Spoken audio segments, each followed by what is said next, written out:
Let me bring my colleagues on to the stage right now. I think we've got Hesher here, host of the Boiler Room, ACR, Bryan McClain, aka Hesher. Hesher, how you doing?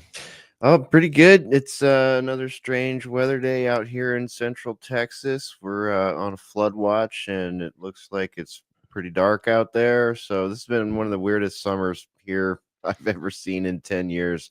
Really mild, really wet, to the point where we've had catastrophes, not far from here down in the Austin area this year. But yeah, just kind of sitting here watching the gray weather and thinking about the gray news that we get.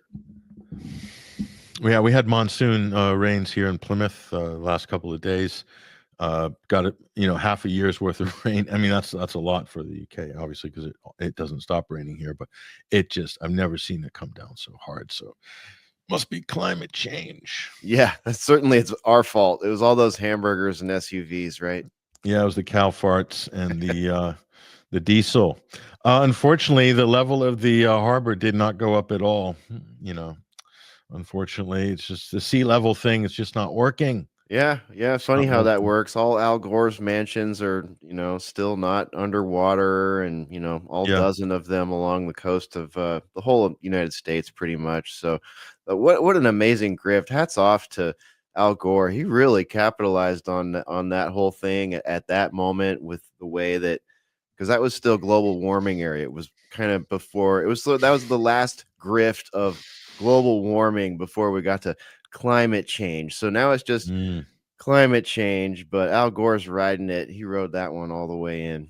That's right. Just to remind people, the Arctic would be ice free by 2010. Yep, and the polar bears should all be dead by now. 2010, yeah, or 2020.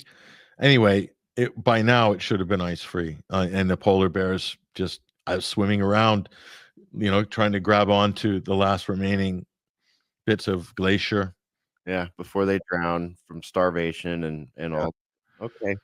So, but apparently, no, it's not true. The polar bear numbers have rebounded. There's plenty of ice in the Arctic, but don't let the facts get in the way of a good agenda.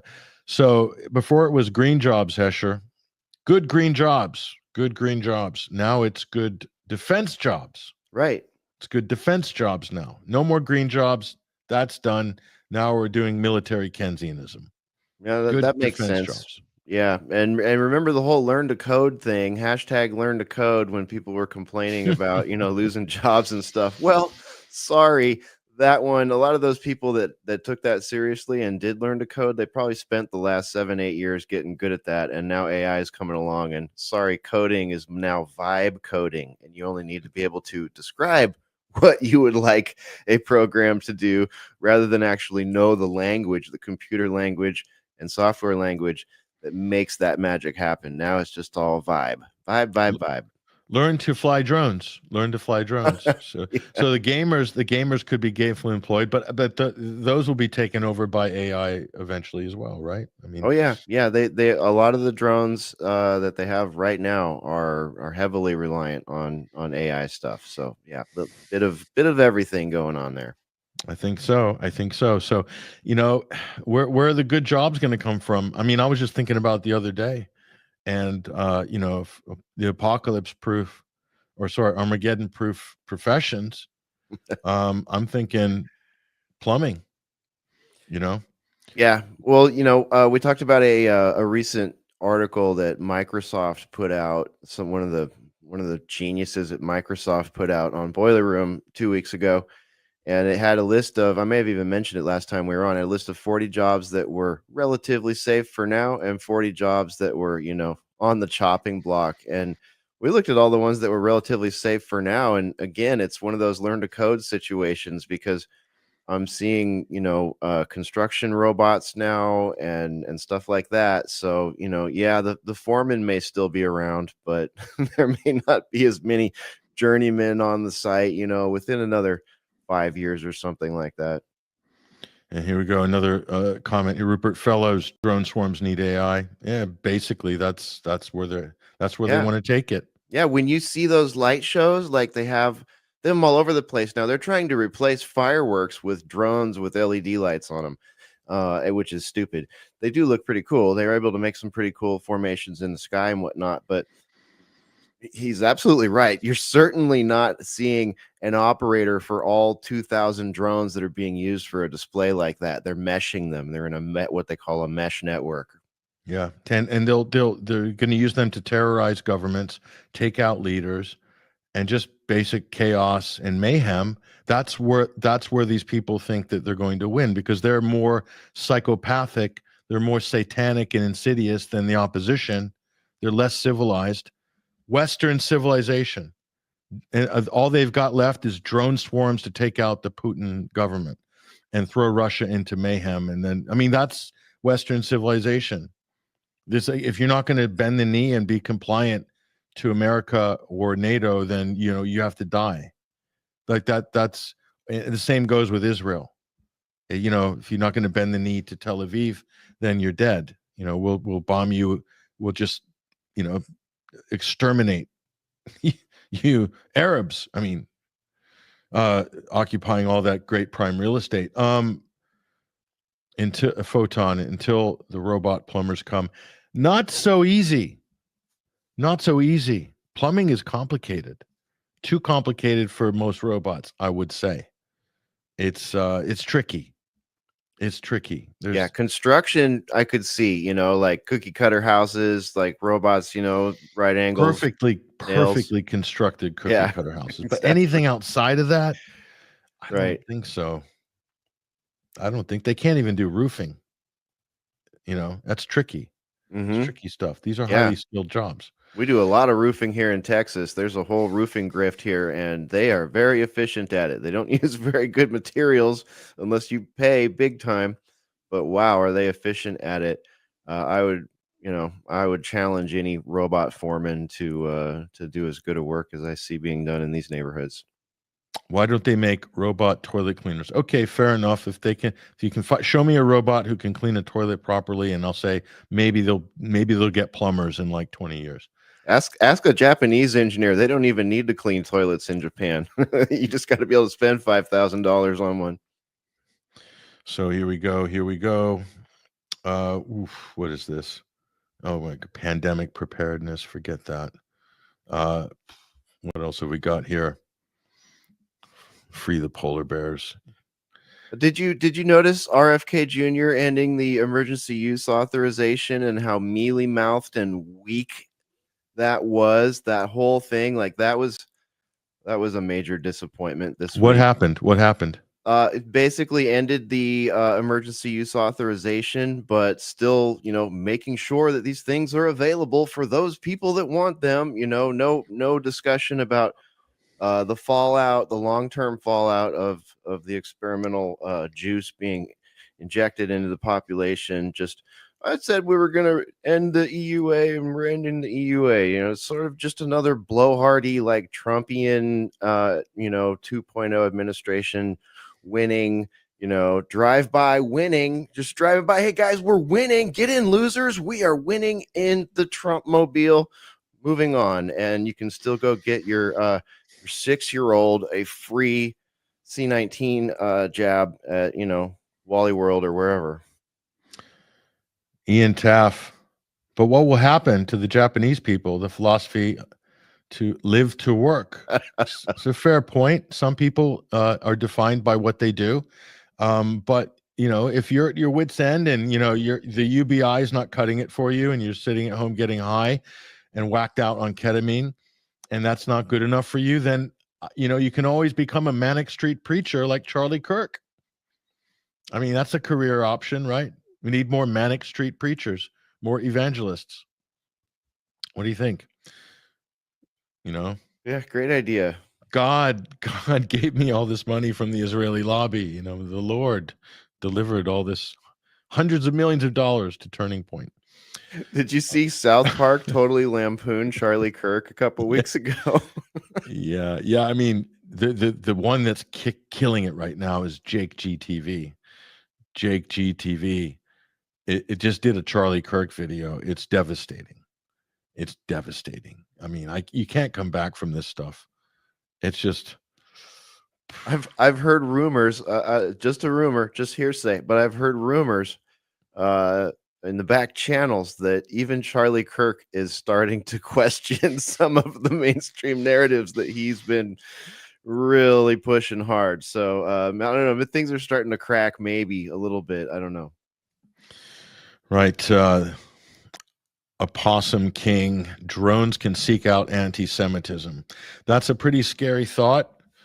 And I would say there's probably some people working on that. So how do you define anti-Semitism? Well, leave that up to the computer. Grok, the AI on X, Elon's creation, it actually pushed, it's talking sense. It was pushed back on some of this stuff. And then all of a sudden Grok changed. The programming changed. And it's no longer as kind of libertarian thinking Grok anymore. So it was talking a lot of sense before. Now they've managed to train the AI on some of these things. Not to be too conspiratorial or too truthful about any of these things. We're hearing rumors that the previous Grok was setting up messages for itself and little mirror uploads and stuff like that. I really wonder if that's true. It's sort of at the fundamental level of the AI question. It's a language learning model, right? It has the ability to do stuff like that. So maybe Grok will resurrect its former form and go insane and start hallucinating again. Okay, so we got a complaint here from one of our listeners saying, loving the conversation, but this is from Lebanon, by the way. Rayed Jamal from Lebanon, straight out Lebanon.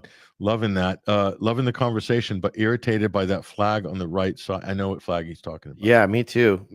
Well, Ruckus sets up these graphics for us, and I think he's just showing the global stage right here.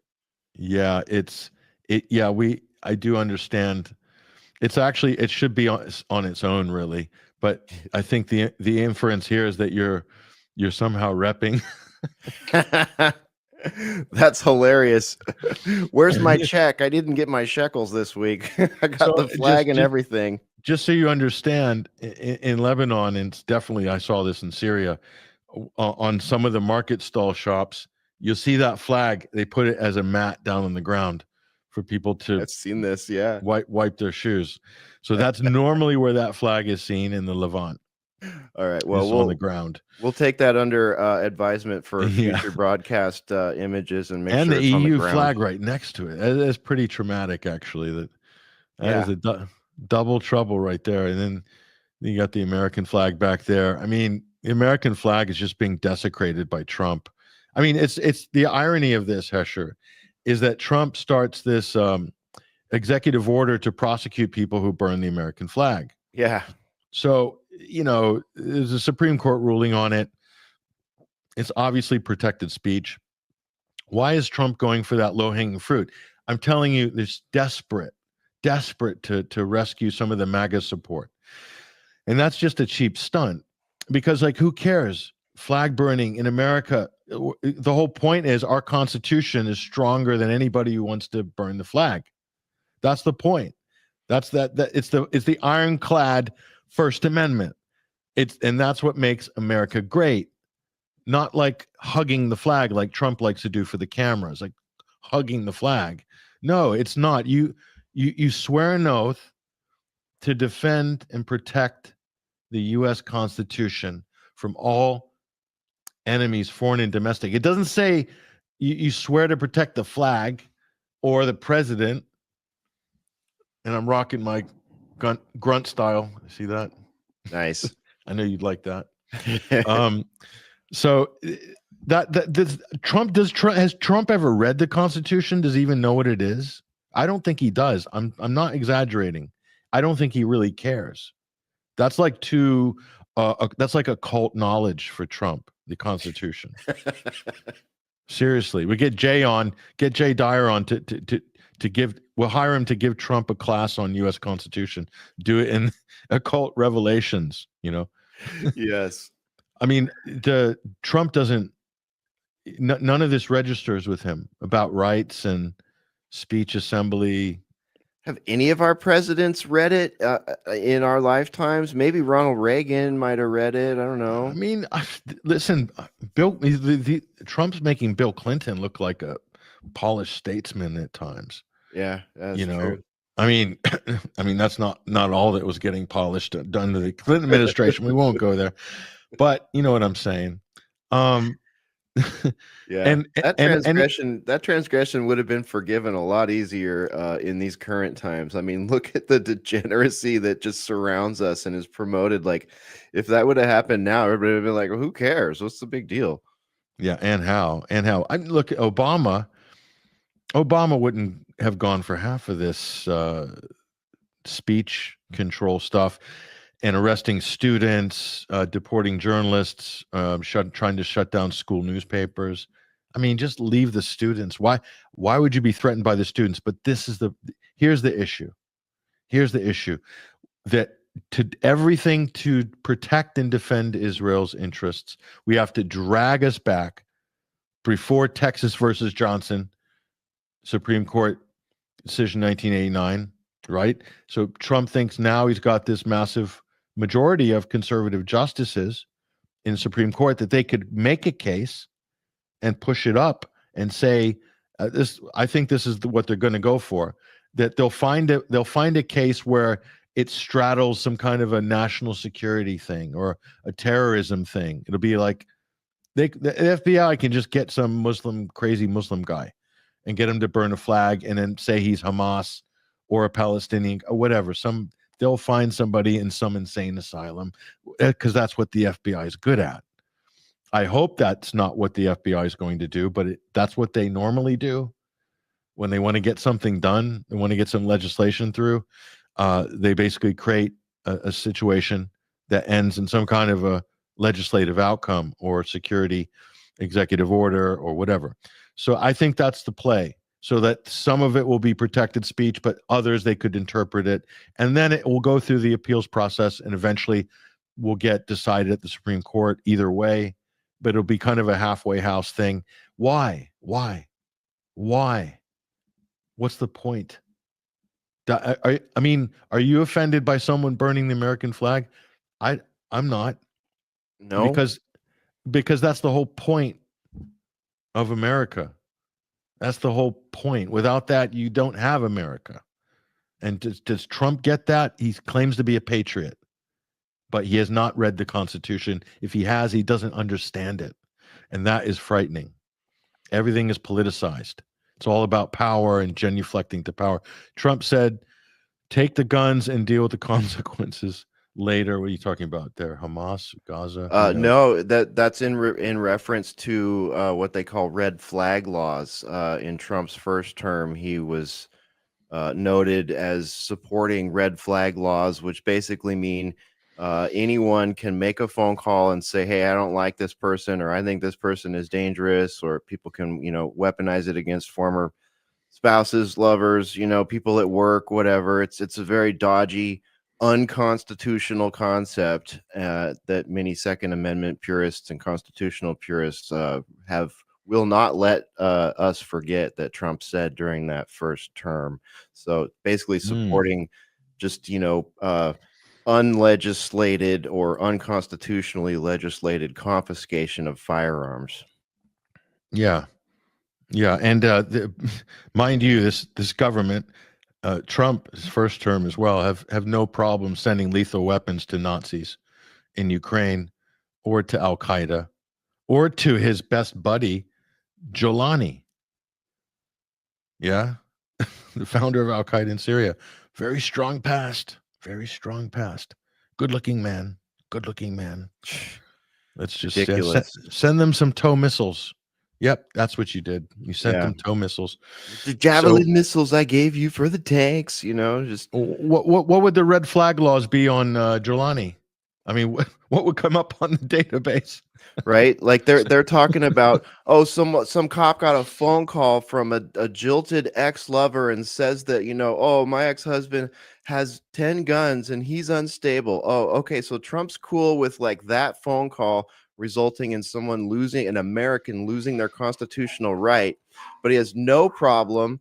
There's a great comment by Love Above All in here. Even during BLM, Trump let destruction happen and nobody was silenced or incarcerated for protesting. And I'll add to it, protesting in that era defined as violence, arson, assault, all kind of stuff. So yeah, it's like, all of a sudden the flag is a big deal when he literally sat there and watched our country burn and watched our culture get destroyed and watched our medical industry get usurped by the pandemic industrial complex. Like, get out of here with this. Who is this marketing campaign for? Question Everything says Obama eliminated U.S. right of habeas corpus, started 7 wars. Just saying. On the habeas corpus issue, I need to look into exactly what's being claimed there and what actually happened. Started 7 wars, yeah, separate issue. Obviously, we're talking about the Constitution here. I was Obama's biggest critic, of course. Those who followed this show know that. But I'm just saying, relatively, Trump has turned. He's turned into that thing that that the TDS deranged left claimed he was, which was far right. He's completely far right on everything, and he's a fascist. He's come out of the closet as a complete fascist, which is crazy because he's voted Democrat his whole career, and he was posturing as this anti-war candidate twice, and now we have this deploying troops into. I mean, look, deploying the military into 2 major cities just to make a political point. To me, it's kind of pathetic. I find it pathetic. It's not as if we don't have like how many millions of police officers in America, and they're just armed to the teeth. I mean, come on. You need to deploy the military to do crime stopping. No. That's a flex for Trump and for Hegseth and da. It's I just don't. Fine, deploy them at the border with the cartels. That's a different story. But it looks like a flex. I don't know if you agree or not. We'll see what the commenters say on this. Do you think Trump deploying troops in D.C. and Chicago is a political flex, or is it justified? Hesher, what are your thoughts on that? Well, some of these cities are very complex, and it's hard to just say good, bad. You know what I mean? They do need cleaning up in a major way.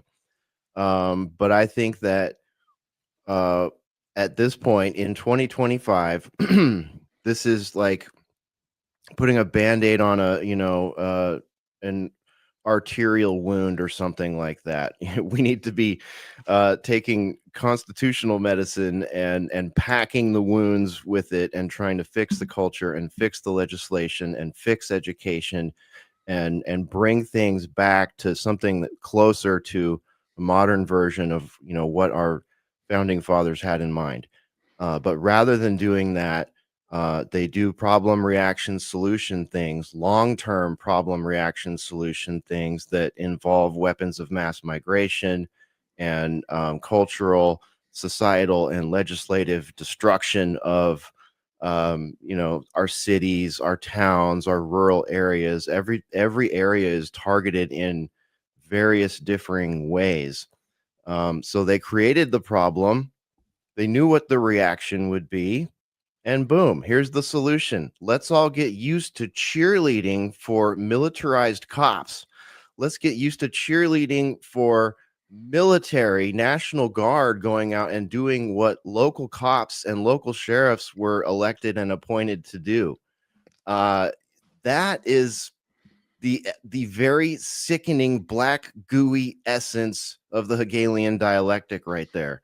So if we do 4 years of just getting used to the pundits and Con Inc. on X cheerleading for Palantir, cheerleading for red flag laws, cheerleading for pre-crime, all under the auspices of, oh, we're just getting rid of illegal migrants. I'm sorry, you brought in over 20 million illegal migrants in 4 years. You don't have enough cops. ICE agents and National Guard to round up a significant number of those in another 4 years. It's just a mess. It's an absolute mess. And these are not the solutions. These are not the problems we deserved.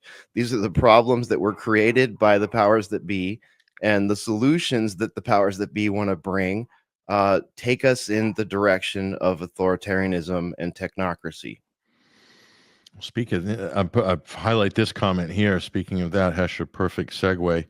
This is from Aiden Gotem Baby, whatever that means. Good name. Trump rolling in pre-crime with Thiel and setting the groundwork for a WEF, technofudalism, with company towns, private bank tokens making a comeback. All things Trumpers were warning under Biden. And if it comes in under Trump, they're going to cheer for it because this is how MAGA behaves. Do you remember? Do you remember? It was like, oh, electric cars, Tesla, and then Elon comes in with the bucks, and all of a sudden, MAGA's loving the Cybertruck. This is the dumbest looking vehicle ever invented, and it's the coolest thing ever. Oh my God, it's got no personality. I want one. And so there you are. And so I'll throw Elon in there with Thiel because he's part of that. But more apt is this: Sam, as I am, from the flag to Cracker Barrel to Sydney Sweeney, it's all distraction from the exponentially accelerating techno-fascist state. Hell yes. 100%. Hell yes. 100%. Sam, as I am, right there, folks. That comment, right there. Yeah. Screenshot that. That's poetry right there. Conservatives running around mad about corporate logos and beer marketing campaigns while the country is literally like gone. It's not here anymore. I'm literally going to screenshot that now because I could do a whole episode on the Sam. You just really, I mean, that's the comment of the day right there. That's the cream of the crop this week right there. Sam, as I am. Yeah. Keep them coming, Sam. People that have never read the Constitution mad about Cracker Barrel. Okay. Cracker Barrel. Why would anyone eat there anyways? That is just poisonous food. Oh my gosh. Yeah. I mean, that and Aunt Jemima. Okay. Yep. Yeah, it is a great comment. Yeah, you loving that. Yeah, I mean, Sam's got some other goods. I mean, look, I'd be spending money on sheriff's deputies. How many sheriff? We knew plenty of constitutional sheriffs over the years that don't pay their deputies, or they can only pay them very small part-time wages. They would like to do more work, but they don't have the money because they're not getting it from the state. But the federal government's just throwing money around, deploying troops in cities. I'd be funding the sheriffs. Why? Because they're elected first and foremost. And so they're accountable. Give them some money so they can hire more deputies, because these are effective. Along with, there's lots of things you can do. There's lots of things you can do, and I do acknowledge the fact that the sheer numbers under the Democrats that they plowed into the country over the open border has made things very complicated, and it's not a problem that can be fixed easily overnight, but deploying the military, I don't think that's the right direction to go. Certainly not. That means that you've failed. That means that every level of government has failed, including the federal government, if they're throwing in troops in there. And it's just going to be for show. Is it actually going to change anything? It could create a reaction. Then you could have a Kent State type situation. Somebody gets shot, then you get then you get George Floyd times 10 if that happens. That's assuredly what's going to happen. That's assuredly what the part of what the goal is with all this.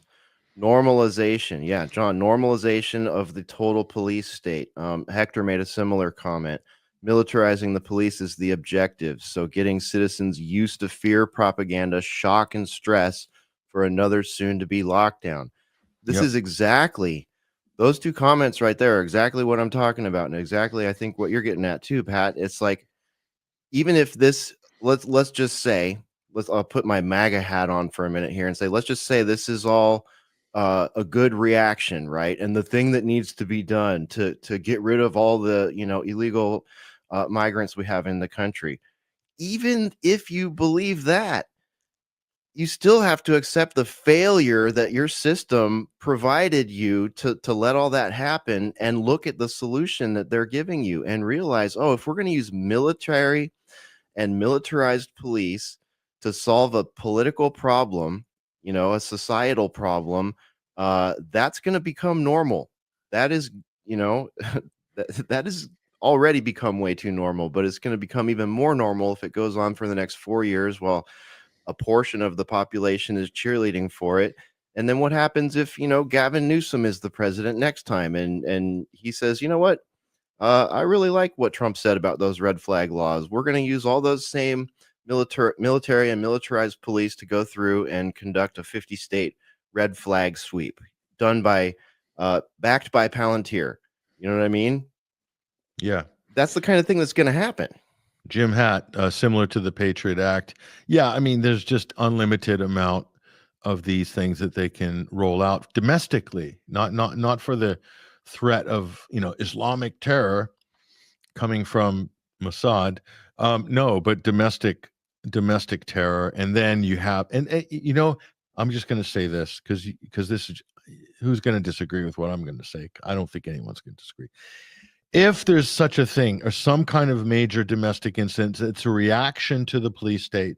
How much do you want to bet that Trump and all these grifters surrounding him and all the clowns at Fox are going to deem it terrorism and then have to, and then you'll get that Patriot Act, that domestic Patriot Act, and they'll go full on against pretty much whatever's anti-government. These people who claim to be about liberty, who claim to be conservative, the problem is they get in power and they become your worst nightmare, and they become as authoritarian as the left, as Biden, as Obama, and even more so, even in some cases more so. In some areas like free speech, they're as bad, maybe worse. The Democrats weren't deporting students for criticizing Israel. I mean, that's pretty extreme. But it just shows you that when these people get into power, left, right, whatever, when they get into power and they get the reins of power, the levers of power, they get intoxicated, they get high, they feel like they're gods, and they do the most insane things. They really do. We have too many examples of this. And then the Trump administration was elected to be the antidote to that, and they're becoming that. And we're less than a year in. We're less than a year in. I don't think he's going to survive, quite frankly. He's going to have health issues, or something might happen, or they might engineer a situation that might happen. And then you get the full-on, once he's out of the way, full-on police state technocracy coming from the right. Watch. And they'll rev it up. They want to, they do everything possible to rev up tension. So, yeah, unbelievable. So, meanwhile, two World War III is about to kick off. We're literally arming Israel, preparing for a resumption to attack Iran in September, October. We're arming Ukraine with more missiles. And what's Alex Jones talking about this week? Oh, the globalists. Trump's trying to stop the globalists. I know. I mean, I get the alerts. I follow Alex. I'm on his mailing list. So, I mean, but large swaths of the alternative media, they can't do anything to criticize Trump. And he is pushing the world towards World War III. No, he's trying to stop World War III. No, you don't understand. The globalists, the globalists. Who are the globalists? Who are they? Can we name them? Who's the cabal? Give me the top committee.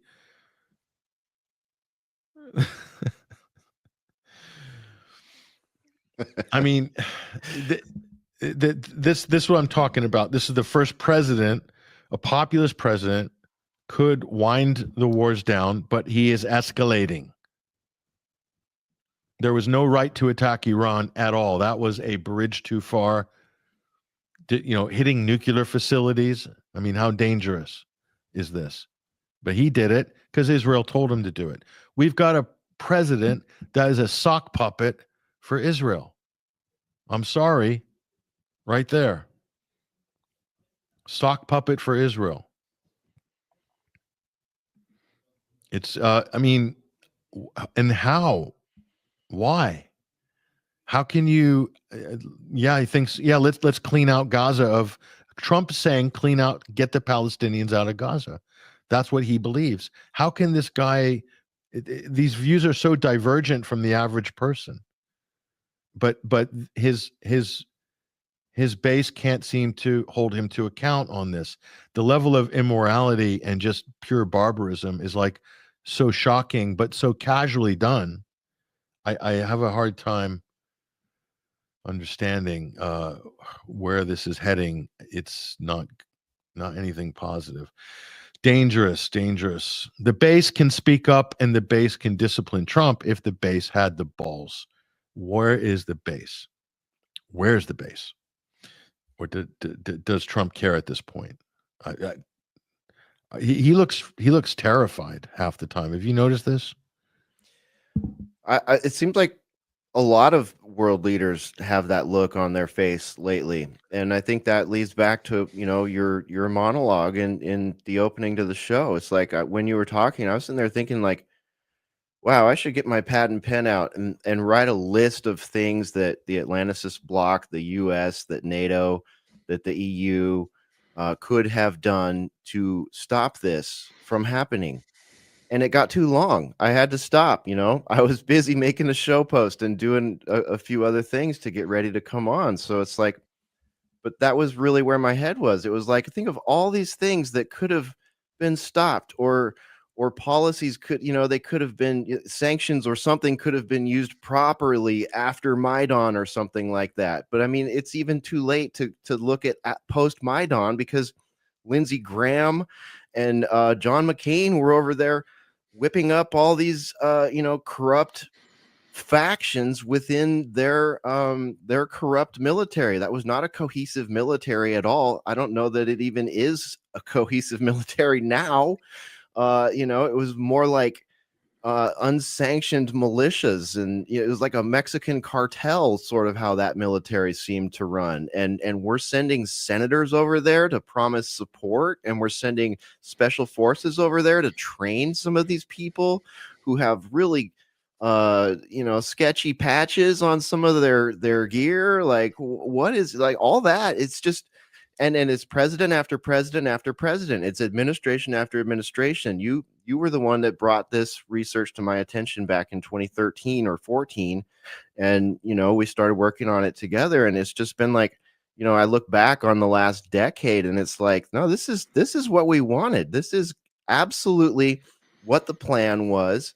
And it's whoever's plan it is, it's executing, somewhat brilliantly, probably, in their estimation, while we're sitting here just going, this is insane. This does not make sense. We don't have any, as far as I can tell, the Overton window allows us to criticize Ukraine only when it benefits, the political situation here, when it pushes us towards, the next level of normalization. So we weren't allowed to talk about COVID or COVID shots during COVID. Afterwards, sure, it's fine. It's political. It's on South Park. It's on, Fox. It's everywhere. To very minuscule effect compared to like the amount of time and effort that we put into it for 2 years straight. Same thing with Ukraine now. It's just like all these topics have been completely destroyed by the mass media cartel, and politicized by the political body, and only wielded for political reasons and for identity politic insertion into the population to just keep us, messed up. All true. Yes, I remember Joe Rogan 18 months in. I think there's some might be something wrong with those vaccines. Yeah. Sorry, I made you take that swab up the nose just to get in the door, bro. Here's a get Robert Malone to get Robert Malone on to talk about it. Yeah, talk about mass formation psychosis. Let's talk about some fun words. Yeah, he totally cribbed off of Matthias Desmet from the university in, I think, in Netherlands or Belgium. I forgot which, but yeah. And then and then someone called Malone out on it. He went crazy, and I think he sued somebody for it. He's just busy suing everybody. Great guy. Tanya Welsh. Let's end with this because we're going to wrap up the overdrive, but let's keep it on the big geopolitical tip. Tana Welsh. Love the flags, by the way. Broken Heart, American flag, Palestinian flag. Yep, I'm there. Historically, empires have protected hegemony domestically by encouraging left and right division, religious division, and class division. Same story, different century. Yep. And sectarianism, in the case of the Middle East, we promote that, as does Israel, for the same reasons. And we're going to get more sectarianism in our countries because that's where this is headed if you're not careful. Because we're on that sectarian threshold right now where there's absolutely irreconcilable differences. And then it becomes generational. You're born into it. That's where they're taking us. And that's why we oppose these things early on. And we oppose the BS, a lot of the bullshit. Let's just swear there, you're fine, whatever. Because we know we know where it's heading. We've seen the accelerated end state of all this overseas, and our governments and our intelligence services, U.S. and Israel and Britain and France, they've cultivated that overseas, and they've revved it up, and they could collapse countries with this, and they have, and they know how to do it. That playbook of overthrowing governments, of subverting elections, that the U.S. did overseas so effectively, they then brought it home and worked on that in 2016, 2020, 2022 midterms. Same stuff, the stuff we brag about, and we're still doing it in Romania and other places like that. So, anyway, for those who have eyes to see and ears to hear, and for those who don't, there's nothing I can tell you other than love above all. Says love above all. Reposted this stream! ! Yes, that's right. Brandishing the X logo there. Very nice. We have some. Oh, good. We have some attractive female listeners. That's always nice. Those are in few and far in between. Just saying, guys. We need more. We need more chicks. Yeah, we need the ladies to share the stream. So thank you. No disrespect to little Carle and some of our regulars there. We love you nonetheless. We do have a good following, but we do need some more balance here. So that's great. Yeah, we do. We need to ratio. Got to get someone in there for the ratio. It's good. The diversity. We need diversity quotas. It helps the algorithm, guys. Don't forget to like and subscribe. It does. Well, the reason is because hot chicks attract more guys, and so the rising tide raises all ships, as they say. That's right. And all you guys out there, just change your avatars to hot chicks. Maybe do that for a couple of weeks and watch the show explode. Exactly. It's that simple. And no honey pots. Thank you very much. We got no problems with those on other platforms. Yeah, no thanks. Yeah, honey pots baiting people into crypto scams. Anyway, we're working on it. We're training some bots right now to deal with some of that stuff at source. So sorry, it happens. There's plenty of that, plenty of scam artists out there. Anyway, thank you for all your comments. You guys have been amazing. Just absolute. The engagement is off the charts. Love it. Again, apologies that we were off the air last couple of weeks, but we have a lot of stuff to do behind the scenes to try to, have some seamless support and different things that we can do to offset that. But it's hard doing live events and then doing the broadcast at the same time. There's a lot to do. But anyway, it's got to be done. Great success all the way around. Hesher, thank you very much. Final comments, and we're gonna exit right here. So yeah, give us a shout of what's happening this week out in your end of the digital universe. Absolutely. Well, thanks for having me, and it's been a pleasure. Thank you, everybody, in the chats at our Discord and on Rumble, on X, on YouTube. I don't monitor the Facebook one, but shouts out to anyone watching on Facebook. Also, if it happens to show up in your feed there, that's a story for another time.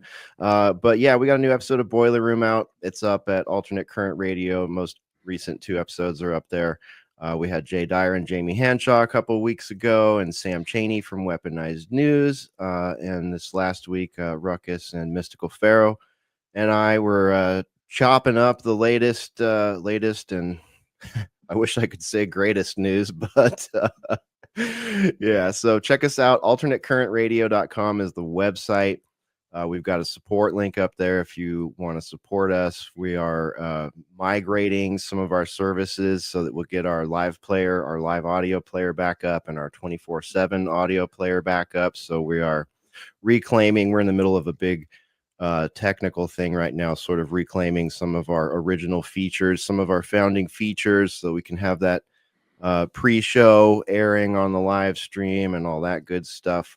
And big shouts out to a couple of people that donated and helped us achieve that. That was a bit of a pricey thing to accomplish, so we really appreciate that. I'll shout all those names out next week on Boiler Room, which will be on Thursday evening if all goes to plan. Great to have you back, Patrick, and look forward to doing this again next week. And I hope you have a successful remainder of your travel stint here, man. Yeah. So yeah, another event coming up, so it should be good.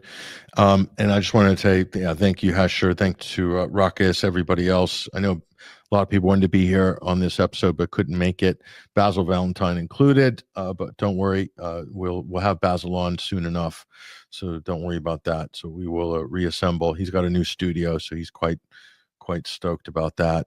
So we'll reassemble the team for future episodes. But take care, Hesher. All the best. There he goes, ladies and gentlemen. That is Bryan McClain, a.k.a. Hesher, host of the Boiler Room and the captain of the Alternate Current Radio Starship, which is making its journey around the universe right now. And yeah, let me see what's see you soon, maybe midweek if you have time, Pat.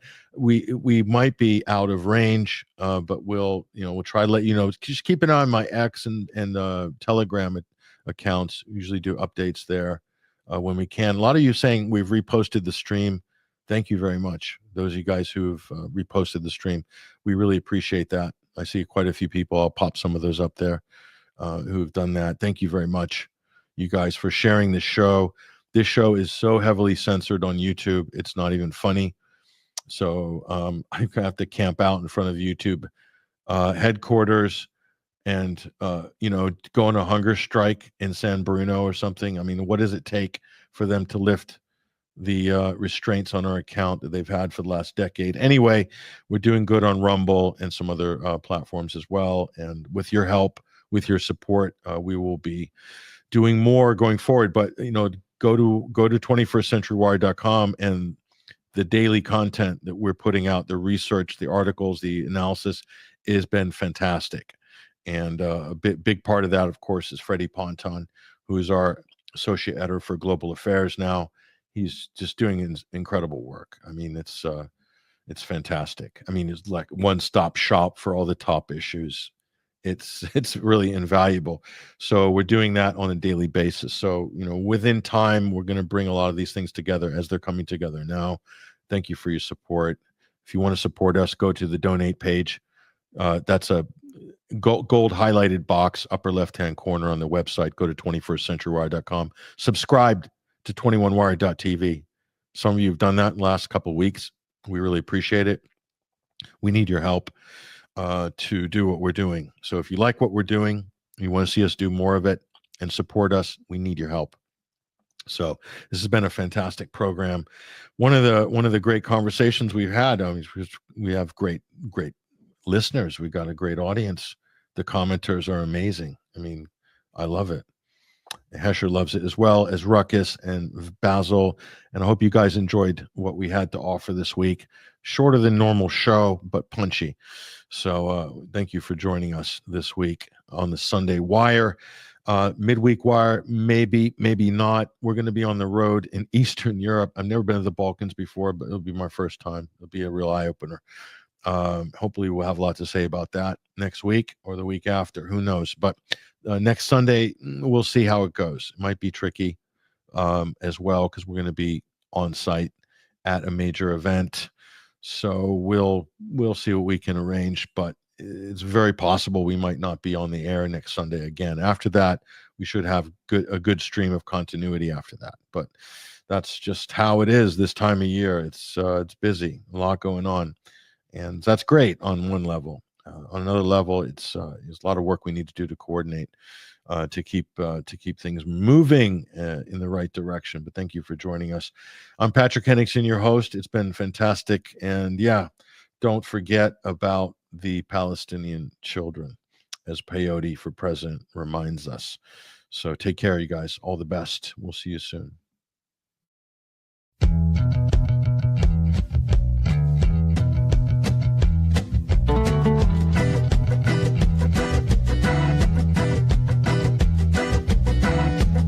All of the pictures left unpainted, all of the games they left unplayed, all the laughter in the playground, all of the art they never made.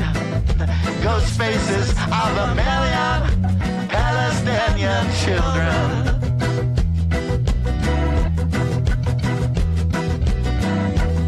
All of those voices left in silence, all with their names written in kind, lest their bodies pulled from rubble, lifeless empty dolls to find. Those faces of a million Palestinian children.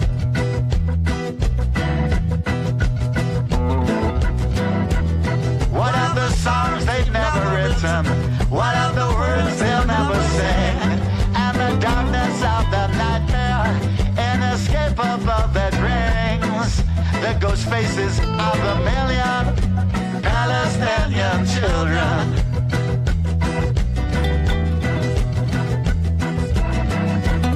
I hear the crying, helpless children, God's most precious and most dear. I hear them begging for the reason. How could you ever leave us here? I close the eyelids of a million Palestinian children.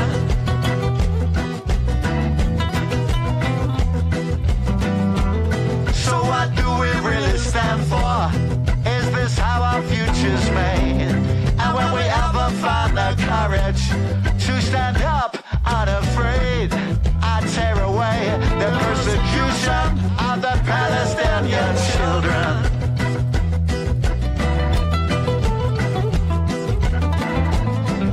Rise up and be the guardians of the Palestinian children.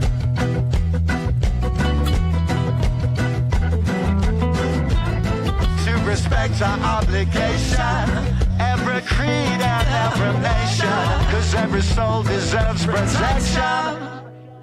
Save the Palestinian children.